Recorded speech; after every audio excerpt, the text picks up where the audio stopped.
Oh man, first thing I want to say, Salam alaikum, alhamdulillah. I want to thank everybody for coming out. I want to thank everybody for the show all week. Everything that you guys put together, especially you media, you know, whether good or bad, at least you're writing about something. You're writing about me, and you're giving me that platform to be able to inspire and motivate.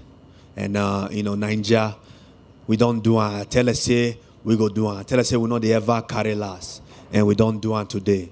Make everybody stand up. Nainja, we don't day. First question. Kamaru, couldn't help but notice you came in a wheelchair here and limped to the chair. So give us an idea of what's going on, what your status is. Man, I've said it. You know, when I came in, I said this is what I was going to do. I said I was coming for that welterweight strap, and there was nothing that was going to stop me from attaining that and achieving that. For a long, long time, I've been on one leg. I've been fighting fights on one leg. When I fought in the Ultimate Fighter finale, I had microfracture surgery, and that's usually an 8-month recovery turnaround. I had to fight 3 months after that, and I fought 3 months after that. And I had to train through that, with that. I've been on one leg the whole time. And coming into this fight, I was in a boot all week. I fractured my left foot, and I was in a boot. I was walking around in a boot. But nothing was going to deter me from achieving what I've been, you know, what I've set out to achieve. And so, you know, I'm hoping that I can go back and have the doctor really look at it. You know, now I get a little bit of time. Now, I don't want that much time because, you know, there's a couple of guys I need to beat up, but I need a little bit of time to let these injuries heal so I can not just be 30%, so I can be 100% inside that cage. You mentioned you've been on this journey for a long time now. You know, not only did you complete it, but you made history as the first African-born champion. So just give me an idea what the emotion is like. I'm sure it's still setting in a little bit, but what does it feel like right now? Yeah, it's you know, I always envisioned that and knew, hearing them saying and Dana wrapping that belt around me, and just knowing all the things that I was fighting for, not just for me and my family, and not just for the continent of Africa, but for everyone all across the world that come from humble beginnings, that don't know when their next meal is going to come from, don't know if they're going to get clean water the next day. I was doing this for everyone. I was doing this to motivate, to inspire them that, you know, just because they're in the current situation, that's not always going to determine where their life is going to be later on. So, you know, this was for everybody. You dominated from pretty much start to finish, but I wonder, is there a moment in the fight where you said, I know, I've got this. This is done? I think about I heard 30, actually no, maybe about, I heard 30 seconds, and then I was thinking, okay, I need the clap. I need to hear that clap. In the 5th round, once I heard that 10-second clap, I said, okay, I think I just became a world champion. You know, nothing but respect for Tyron. I respect that man. I remember when he won the title, I was at his after party, and me and Rashad brought me in, and I got a chance to sit up there next to him, and we sat down. He was just chilling, and I sat next to him, and I whispered in his ear, and I asked him, and I said, hey, how do you feel now that you're champion? What's the difference? And he told me, he said, you know, nothing really. You know, I still feel the same. And at that moment, I said, you know what? I think I can do this. I can do it. I mean, Rashad has been pouring into me the whole time, telling me that I will be able to do this. And, you know, you say it. I said that, you know what, I'm coming for that welterweight strap, but I didn't know exactly how I was going to do it. You know, I'm a math guy. Okay, that's the answer. This is the formula. Now we got to work out the problems in order to be able to get there. And, you know, tonight was my night. Last thing for me, I know you want to heal up first. It takes some time to address that, but I'm sure you saw Colby Covington cage side. I mean, is that the right fight for you? Can I curse up rematch. here? What's that? Can I curse up here? Of course you can. I want to fuck that guy up so bad. I can't be in a room with that guy. I can't be in a room with him. It's like, I just can't. And, you know, I can't wait to be healed up and really get to put my hands on him. You know what? That's one I'm going to enjoy, brutalizing him. Kamaru, congratulations. You talk about, wanting to make a difference in people's lives in Africa. Are you going to do anything? Like, are you going to visit there? Are you going to do any kind of charitable acts? I know when I talked to you, you said, just watch what I do when I become the champion for those people. So I'm just kind of curious what your plans might entail. We've got some things cooking. I mean, in my village where I'm from, they're still not running water everywhere. People are still struggling to get clean water. So we're going to put something together. I have an excellent team, a great manager, and we're going to put something together. We're going to start an amazing foundation, and we're really going to change lives. So when you said you came from a village with no clean water, did you have running water when you were a kid there? We didn't have running water. Water we get from wells.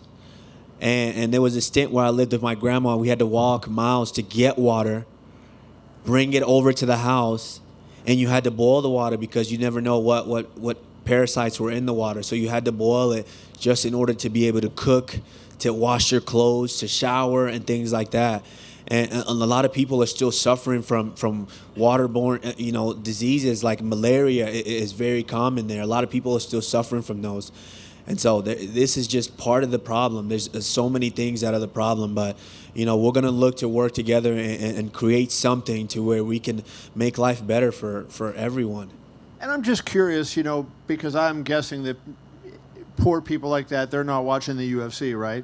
So how do they, I know you, when you were a kid, knew about top fighters, Muhammad Ali or whoever. How do you find out about those people, and how do you become an inspiration to them when maybe they haven't seen you fight before? Like, is it just because you're the first African? Is that why it would be inspirational to them? I mean, not every kid has seen Michael Jackson, but I'm pretty sure they know who Michael Jackson is or of him. And that's what I want to do. I want to create a legacy to where people are going to know about, hey, did you know of the Nigerian Nightmare? Did you guys realize that there was 2 other Nigerian Nightmares in the building tonight? Samuel Peters, WBC heavyweight champion of the world, was in the building tonight. Christian Okoye, Kansas City Chiefs, was in the building tonight. And that was monumental. I never watched a game from him, Christian Okoye. I never actually watched a live fight from Samuel Peters, but I knew these were Nigerian Nightmares that came before me, and it was just amazing. I mean, that's just how it goes. When you leave a legacy and you leave an excellent body of work, it will trickle down and people will find out about it. And did you invite those 2 guys? I mean, was that specifically your invitation that they came? Absolutely. I reached out. I worked with the UFC, obviously excellent team once again back here, and they made it happen. I said that I wanted those guys here. I wanted to pay homage to the guys that inspired me, even though they didn't know they inspired me. Like I said, I never watched their game. I never watched their live fight, but I've watched highlights. Once I found out about these guys, I had to look them up, and I had to research them, and I did, and they inspired me. And so I had to have them here and pay homage to these guys. Sam Peter could bang. He was a killer. Oh, yeah. Definitely. My last question, if you say you were 30%, what were you limited in doing? Because you took a guy that some people were saying was the greatest welterweight of all time, at least in that conversation. You neutralized his offense almost 100%. So what were you limited in doing? Because it didn't look like you were too limited. Yeah, to this day, people haven't really seen me open up my kicking arsenal. I can kick, everybody. I can kick. I work with one of the best striking coaches in the world, Henry Hooft, and we can kick. And people really haven't seen that. I've been on one leg for years now. So being able to open up and use my kick would make me so much more dangerous. It wouldn't even be fair once I start to use some of the weapons that we work on. But when I get in these fights and I have to go through the ringer to prepare for them, and I know that I'm not 100% going in, winning is the most important thing, and dominating is the most important thing, and that's what we've been doing. Congratulations, Kamaru. Right here. Congratulations. Yesterday, Israel Adesanya was very adamant to make it clear he wanted you to become the first Nigerian-born UFC champion. Have you had a chance to speak with him yet and get his congratulations? Izzy is my boy. Not after the fight, no, not yet. But Izzy's my man. I mean, a rare talent. And I met Izzy before he even got into UFC, when he was fighting over in China Rashad Evans was over there, and he said, "There's another Nigerian here. This is another Nigerian here." And Rashad watched him fight over in China, and Rashad said this guy was going to be a problem. And Rashad FaceTimed me with Izzy sitting next to him. And we spoke Pidgin in our native tongue, and we introduced ourselves. And I said, man, that guy was going to be a problem. And lo and behold, the next year, he comes to our gym to help Vitor train for John Jones. That's when I watched him train, and I said, this guy's going to be a killer. And here we are now.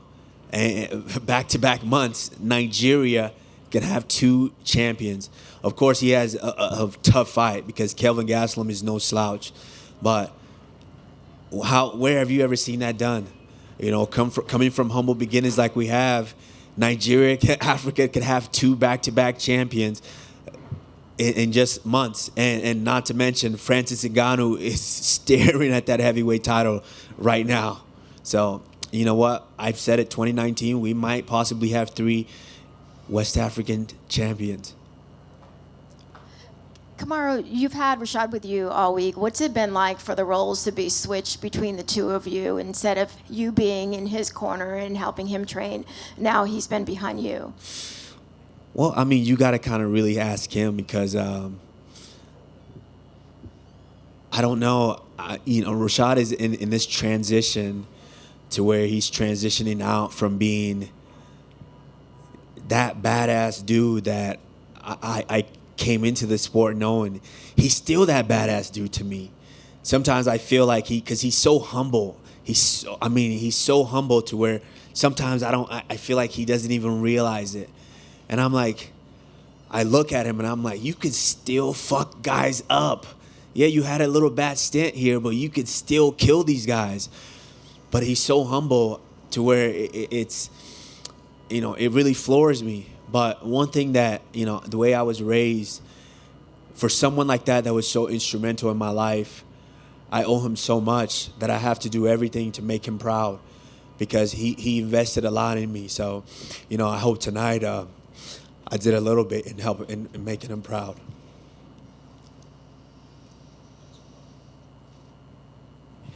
Thank you, guys. I appreciate it. All the good, the bad, everything you guys write, I appreciate it. Thank you so much.